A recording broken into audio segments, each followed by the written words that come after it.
thinking anything but that snake, it's going to shut down all systems. Beep, beep, beep. All systems are shut down. Think snake. And the systems that get shut down are your relational systems, sometimes your language systems, except for the bad words. Your educational system gets shut down. While I'm battling a rattlesnake, it doesn't matter what I think about Algebra 2. And so all that's gone. Now, unfortunately, it also shuts down your immune system. That's why you see kids that have been in these ACEs, that have been in trauma all their life, kids that have been abused. They grow up and they get these wild things. Yeah, they get depression. And yeah, you wouldn't be surprised to think that they become alcoholics and things like that happen to them, but they also get liver disease and lung diseases and plaque in their hearts and diabetes. All of those are the effect of cortisol shutting down your system. Now, what I want you to know about these kids that are coming, because you've got to reach the ones that are ready to fly, and you've got to reach the ones whose educational system has been shut down through trauma. You're going to have these kids coming, and you're going to be able to change lives. You're going to be able to take kids and help them fly. You're going to help kids find a dream. But what I want you to know is, in order to defeat trauma in a kid's life, here's what it takes. One caring, nurturing adult that is unconditionally supportive. If you are willing to be that one, you can take a damaged, broken child and make them fly. You can give them their wings. You can take that child that's got it together and has a supported home, and you can inspire them to greater things in the ways that they can change the world. Now, I could go forever, but I don't have forever. What I'm going to share with you today is what I have done since the inception of what I've done with kids. And I do get asked all the time, man, how do you turn those at-risk kids around so fast? And I've got one more year. I've got 2 campuses this year I'm sticking with, and I want to work with their at-risk kids one more time. And folks want to know, how do you turn them? There's no magic, folks. There's no pixie dust. It's love. I love them. And in the ways I love them, and man, I could write books, and I will, about this, but there's 5 steps that I do with kids, and I want to share with you these very simple 5 steps. Now, if I told you right now, I can share with you something that will change every relationship you are in. Not just school. It's never been my goal just to affect you at work. I want to affect you everywhere you go, every relationship you have. If I told you I can make every relationship better if you'll do these simple steps, would you do it? Here you go. You want a better marriage? Here it is. Now, your husband might think you're dying of cancer because you're being so nice, but anyway. This is it, man. It'll change your kids. It'll change everything around you. 5 steps. Here we go. Number 1, meaningful touch. This is where all my elementary people go, ooh, we gonna hug them now, baby. And my secondary people say, brother, you ain't suing me. I get it. And yes, meaningful touch can be a hug, but it's so much more than a hug. Meaningful touch is high fives. Meaningful touch is giving those nubs. It's grabbing it, it's that man thing. When we shake hands and shoulder up, that's a man hug right there. That's meaningful touch. It's getting on your knees and grabbing little first grader's hands and holding them while you're talking to them. That's all meaningful touch. And there's some kids don't want to be touched. Leave them alone. We got 4 other things we can do, so that's all right. One of my greatest thrills of my life for many years was, I live in Midlothian, Texas, right outside of Dallas-Fort Worth. And one of my greatest thrills was I'd go over to Cedar Hill, which is a kind of a football mecca. Duncanville, Cedar Hill, DeSoto, and Lancaster, all right there together. And Joey McGuire, who's at Texas Tech now, is a dear friend of mine. And so he had me come talk to his athletes once a week, if I could. And football season, I always did. So the day before the game, I'd show up, and I'd always have something for them. Really about being a man, not really about being a football player. Heck, you had coaches for that. I'm just sharing with them. And I really love doing it. Now, my boy, who ended up playing at Cedar Hill, loved to go with me because, honestly, the room is full of Division I athletes. I mean, they are just studs. And Parker, my boy, liked to hang out with him. My boy. Y'all see these bright white shoes I got on? I got to tell you why. Because I got to find clothes that I think my son will not wear. Yeah, because he's 6'5" and 220-pound bodybuilder. But he goes to my closet and he sees shirts he likes, and he comes out looking like Superman. And it's like, dude, I can never wear that shirt again. Just keep it. So I got to buy ugly shirts. He came to my house, he said, Daddy, those Hokas you got, that brown suede Hoka, woo! You want them, don't you? Yep, all right. Then he comes over and says, these Hokas sure are comfortable, man. I need some workout shoes. You want my black ones too, don't you? Yeah. So I went and bought these hey dudes, and I'm hoping he hates them, because then I get to keep them. That's the story. So me and my boy, we're going over to Cedar Hill. He was a little kid at the time. And we're going to talk, and when we got to the school, of course it's locked up, and I'm banging on the back door to let me in the locker room. And my son said, Dad, why'd you do that? And I said, what'd I do? He said, you took a deep breath and closed your eyes. I said, well, I closed my eyes because I'm saying a quick prayer that I get to touch some boy's life today. And I took a deep breath, and you'll see why here in a minute. Now, that's not because I'm going to a locker room, even though that's a really good reason. And they all smell the same. Every boy sweats the same funk. I mean, every locker room has the same nastiness, no matter where you go. So somebody finally lets us in. And see, here's why I took the deep breath. When I walk in the back door and I start down this from here to the back of this room to the film room where I'm going to talk, one of the athletes is going to see me. And they're going to come out and they're going to say, Coach Cupp! And they're all going to come running. And they're going to give me shoulder shrug. Bam! They're going to hit me. And they're going to give me nuts. And see, I'm old now. My fingers are crooked. And I got arthritis. And they give me those nuts. And I just hit my knees. It's like, oh, Jesus, man, what'd you do to me? They actually grabbed me and chest bumped me, and they passed me from one to the other.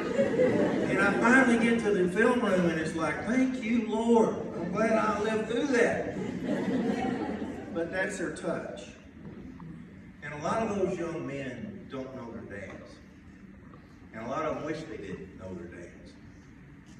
And the closest thing they got to a dad is those coaches and men. And if that's what they need, then that's what they get. You think about the kind of touch your family likes. How many of you fellas in here got daughters? You got daughters? All right, listen up. Daddies, if you don't hug them, some hairy-legged boy's gonna. And the deal with that hug is not the deal you want them making. That's for free right there. Number two, words, folks. I want to talk to you about words a second. Words are important. They come two ways. Now, I focus on both of them. They come verbal and they come written. Words build us up. Words tear us down. Man, when I was growing up, I was an athlete. Man, I loved athletics. I would do anything for a coach.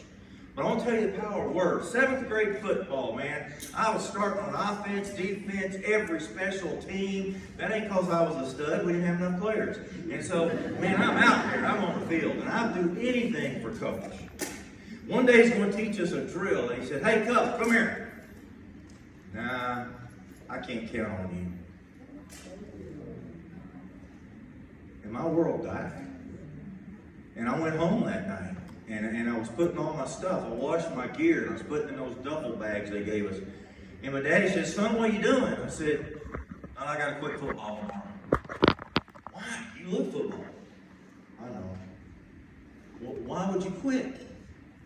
Coaches can't count on me, Daddy. And I quit. One sentence. The next year, 8th grade basketball, we had a tryouts. Basketball wasn't as popular back then when I was a junior high kid. I didn't know nothing about basketball. I knew baseball and football. I didn't know the rules of basketball. I thought you had to play offense or defense or something like that. And so we're out there trying out, and I am busting myself for making a complete fool of myself. There's a young man getting his master's degree from Baylor to be a coach, sitting there doing a student teacher watching us. And he called me over and said, Cupp, come here. So I went over and said, yes, sir. He said, you do not have a purple clue what you're doing, do you? I said, no, sir, I do not. I don't know nothing about basketball. He said, I never saw nothing like you. You stand there and you watch the other kids and you go twice as hard as they go. And if you screw up, you back up, you double it again. Man, I don't know if you'll ever be a basketball player, but don't you ever lose that. I never saw nothing like you. How many of you ever had any hard times? And I ain't talking about days, I'm talking about epics of history. You got to think about what gets you through hard times. Man, I've had hard times in my life. And I wish I could tell you that in a hard time that I think of the words of Augustine or Aristotle or Plato or somebody smart, Martin Luther King. He's one of my heroes. I wish I could tell you. I wish I could tell. I love Scripture. I wish I could say that in hard times Scripture comes to mind. But that wouldn't be true. Every time in my life I've ever faced a hard time and I get knocked flat on my back, I hear this. I have never seen anything like you. That was 53 years ago. And I get up and run. The next time you think you're not powerful, you think of the power of words and what they do for people. Man, I wish I could tell you today. I might in my next session. I don't know. I wish I could tell you about my greatest educator ever. My greatest educator ever was a school custodian in 5th grade. He was my hero. And he taught, I never been to school a day in his life. But he taught me more lessons with just words. And folks, it's also writing stuff down. I want to encourage you this year, write notes all year long. Get you a little notepad, get you some index cards. Don't write treatises, that's too much work. Notes. Write notes to your kids and say, I believe in you. Good job. Way to go today. Hey, I appreciate that you were able to settle down. Praying for your mom, praying for your daddy. Have a good game tonight. Hey, I want to see you tonight. Whatever it is, little bitty notes. Don't forget to study for that test. It is important. Don't smoke weed tonight. Stars tomorrow.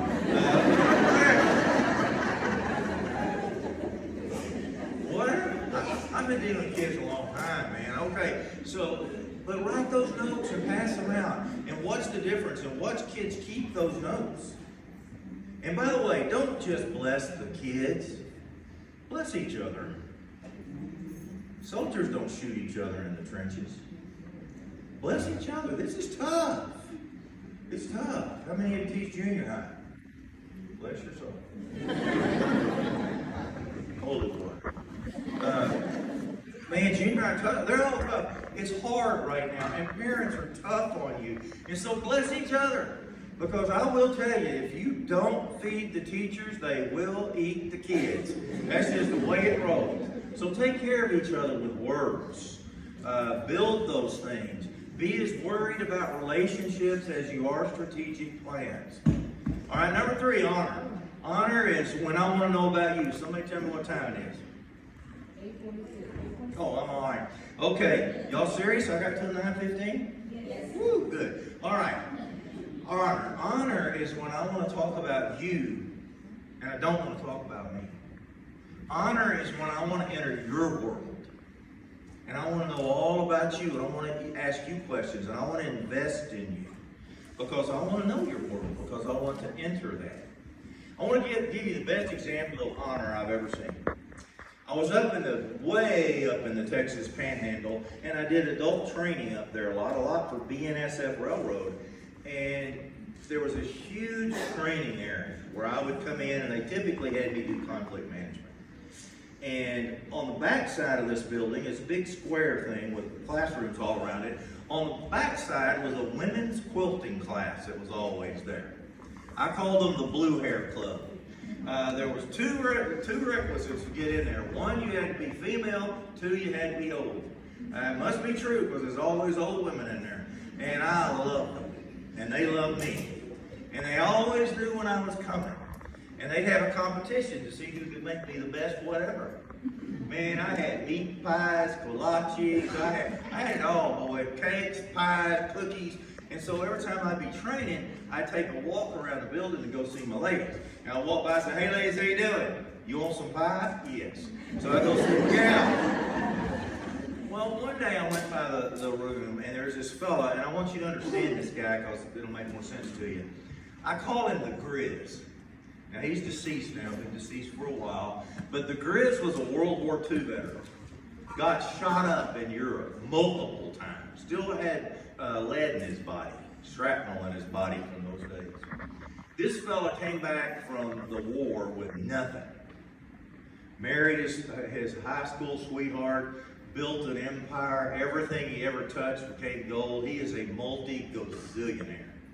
He is a man's man. This guy gets dropped by helicopter in the wilderness of Alaska for 2 weeks a year with no phone, no walkie-talkie, and no cabin. This sucker is tough. So I go by the women's quilting class, and there by the frame is the Grizz. I couldn't imagine. So I just walked in there and stood by him. I didn't say nothing. Finally, he wouldn't speak, so I said, "What are you doing?" "I'm taking quilting, stupid." "Why?" "My wife's been quilting 50 years. I want to know what she's up to." "I don't get that, Grizz. Let's go outside." I thought, super, now I'm going to go out and he's going to whip me. So we went outside. He said, "Look, Eric, I'm retired. We got to talk all day long. She quilts. When she says wedding ring quilt, I want to know what one is." Now that ain't the end of the story. This fella, I don't know why he did this, because he's rich, he could have paid somebody to do it. He built himself about a 1,500 square foot quilting room with state-of-the-art equipment across it so she could do that at home. Together, he and her made about 100 works of art that went across the world for charity. Do you think she ever looked at another man? That's honor. He entered her world. See, you got to ask yourself, what are my kids into? You got a softball player? You better be sitting on that bucket catching pitches or throwing some grounders or hitting some pop-ups. You got a golfer? You better get your handicap down. You got your piano player? Learn about that. You got kids that skateboard? You better start learning about some skateboarding. Whatever it is your kid's invested in, whatever it is your spouse is invested in, invest in that with them and watch what happens. It's say you're a math teacher and you're walking through your class and they're supposed to be working on their math and some kid up under his desk is looking at pictures of four-wheelers. Instead of reaming them out, you just say, all right, you make a mental note, and that night you go home and you get on the internet and you study all about four-wheelers. And the next day you see that kid in class and say, hey man, what about that YZ650? What? That YZ650 four-wheeler. What do you want to know? How fast they go? Oh, I don't know. I better go 55 just like you buy it. How much could you get one for? Man, I don't know. I'm scared to look at those kind of prices. If you owned one, what would you do to it? Man, I'd bore that thing out. I'd modify it to death. I'd change those carburetors on there. Man, I'd put some injectors in it. I'd change the way it's driven. I'd change the gas tank on it. I'd put faster tires on that thing. How fast they go? Man, I bet I'd get to 80. Wow. Hope you get one someday. And now that kid passes math with you because you know about what? Four-wheelers. You are never going to hear that in any university anywhere. That is the gospel truth. If you will invest in what they love, they will invest in you. And success comes at the end of the rainbow. Number 4, picturing a special future. Picturing a special future is picking out a quality somebody has, verbally wrapping it up for them and giving it to them as a gift. Now, how many of you said you've had some hard times? Yeah, hard times are like sitting in a dark cave and you can't see your hand. You might as well just sit down because all you can do is make it worse. But what gets you through hard times? How'd you do it? You're still here. I'm still here. Somebody tell me, what gets you through hard times? Family, friends, prayer, Prozac. Somebody say it right back there. Hope. Who said hope? Whoever said hope, that's it, man. Hope. Hope is the difference between making it and not making it. Now, I want to give you something you need to know, okay? Hope equals desire plus expectation. If I want it, and I think I'm going to get it, that's expectation. I am full of hope. Now, what's happened to a lot of your kids is they desired to be successful when they first started school. But then they started facing some challenges, and they started seeing that other kids' dads are always at everything. Other kids' moms and dads don't fight. Other kids got brand new cars. Other kids got grandparents helping them with all their assignments. They wanted it, but they start slipping at their expectations because they don't think they have what it takes. And so when I enter that world and I build that relationship and I start letting this kid know, I raise their expectations of what they can do, because I'm going to tell you the truth. Kids live up to their expectations, right? And when a kid knows I expect for them to succeed, and I give them success experiences, and I give them things that I know they cannot fail, they will rediscover hope for themselves, because everybody wants hope. Desire plus expectations. You know, I've never lost a T-ball game. You're not supposed to keep score. Everybody does. Bunch of liars. Everybody knows what. I've never lost a T-ball game, and I don't coach T-ball anymore, but I got 5 kids, and I coached them all. Never lost a game. Ever. Here's why. Because when the rest of them are teaching their little kids how to play baseball or softball, they're getting down on one knee and they're rolling it to them. Woo! Look at there. Well, never been a ball come off a bat like that. And so when I got my little kids out there, I'm just whacking them at them. I'm not telling them anybody ever hit one slow, and they're just killing it out there. They figure that out. Desire plus expectation is hope. Now, what I want to do with the kid is I want to be able to look at them, because kids got talents, right? You got some kids who couldn't pass Algebra 1 if their life depended on it, but they can take a lawnmower apart in 14 seconds and put it together faster. Okay? I got to be able to see those talents, because there's lots of ways to be talented. And so I want to be able to say to the kid, my goodness gracious, you're good with your hands. You're so good at building things. Man, you ought to be a builder one of these days. It's to say to that athlete, you know what? I believe you can go to college doing this. You got it. All right? To the academician, you say, I guarantee you can go to college and do whatever it is you want to be. To that, sometimes it's looking at a kid that, you ever have those kids that are always walking around class helping everybody else, talking all the time?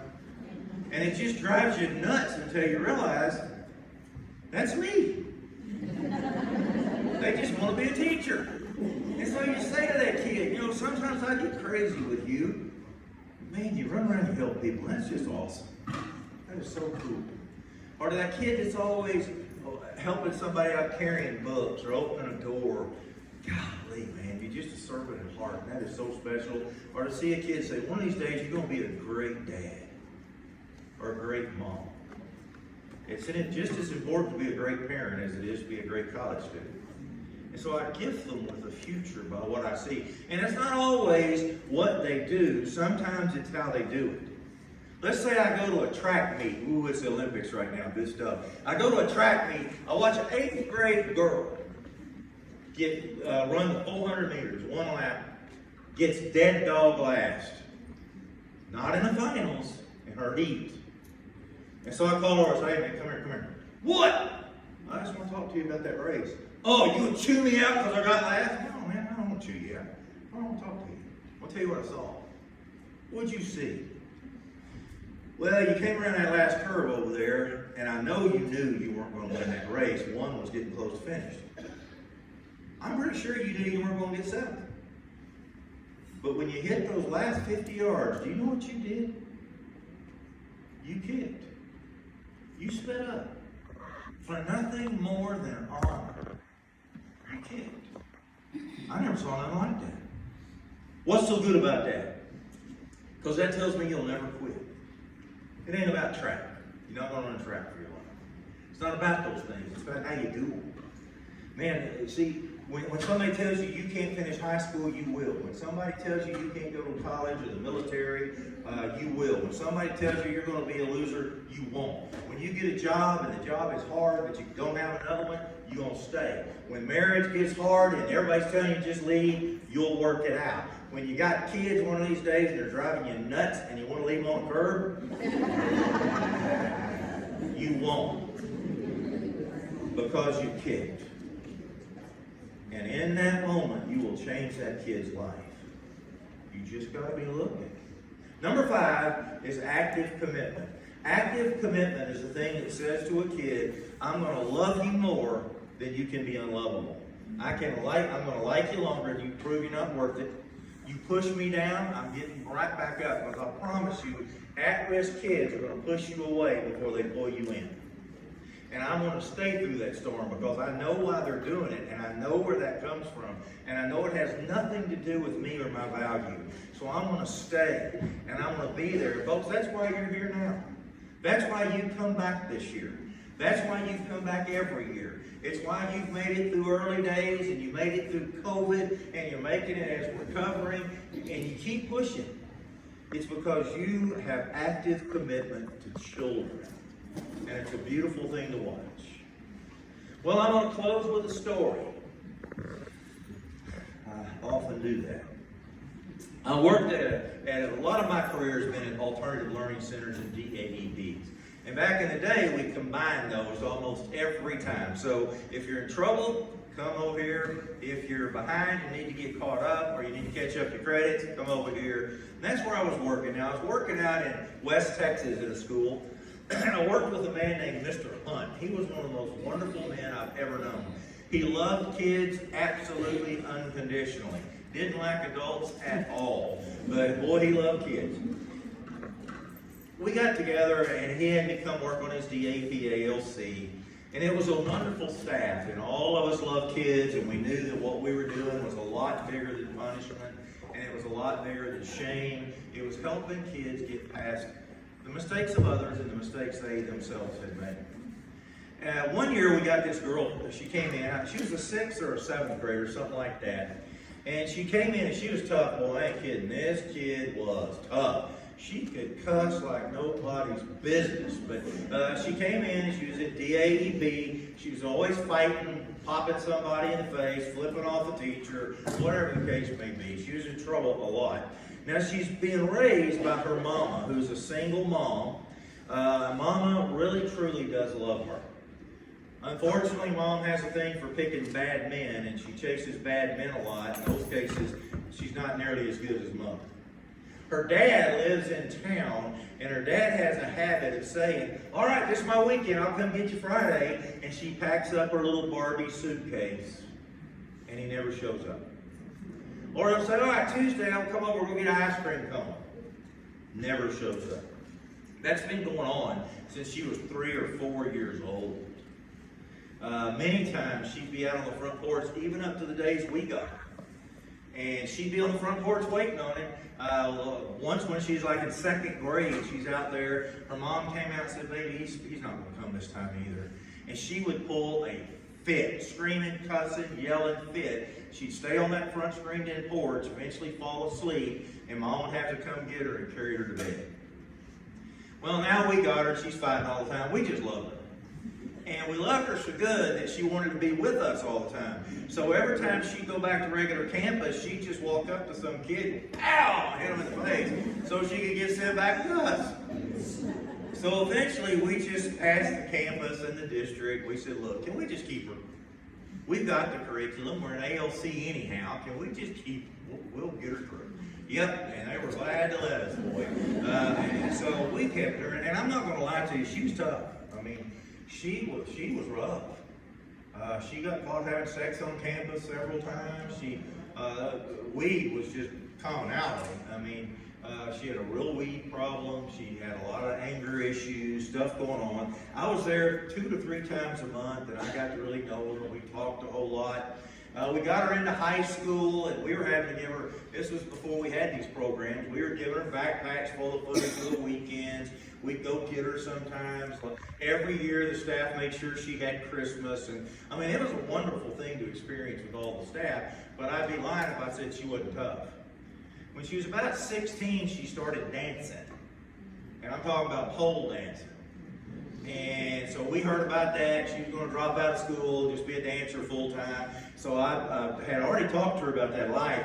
But I actually went to the strip joint and told the guy, she's 16. Do you want to have a license or not? And he said, I'd like to have a license. So boy, she was mad at me for 3 months for that. But anyway, she got over it. We bought her prom dresses. We did her everything. One time I was talking to her. I don't remember how old she was. Maybe freshman in high school. And I said, you know what? Something I'd like to understand. When you're a little girl and you want your dad's approval, and you want your dad to love you and give you value, and he keeps telling you he's coming and he never comes, when you're constantly let down, what did that feel like? And I told her, I said, I just want to help other girls and boys like you. And she said, oh, Dr. Cupp, I look at it like this.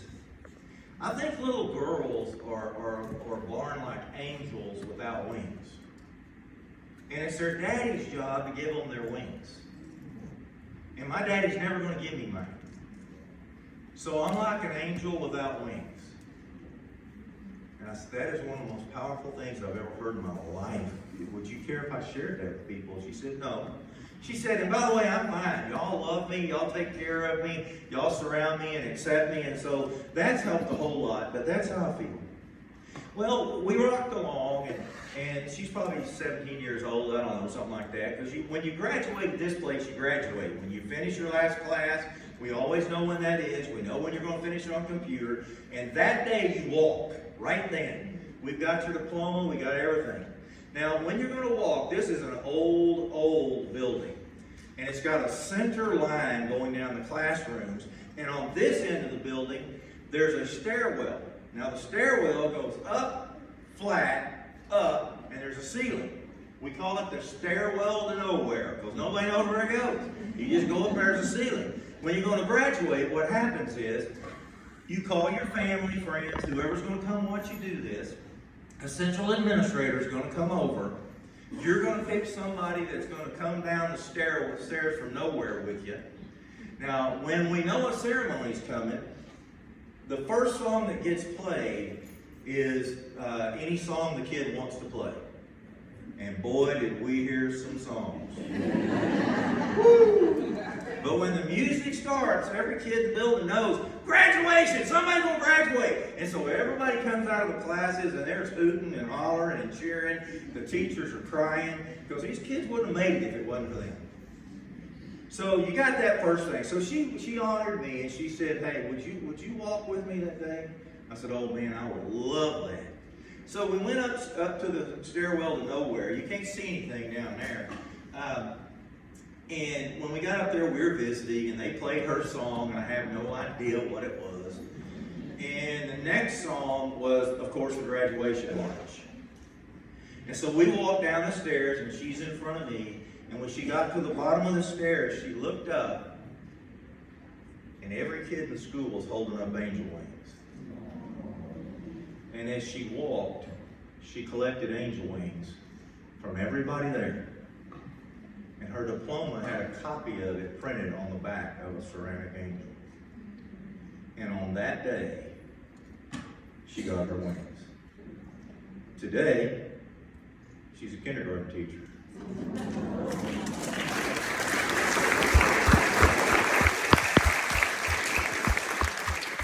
You see, folks, you just beat me anymore. You just got to go run. So the baton is yours. One more year. Give them their wings. God bless.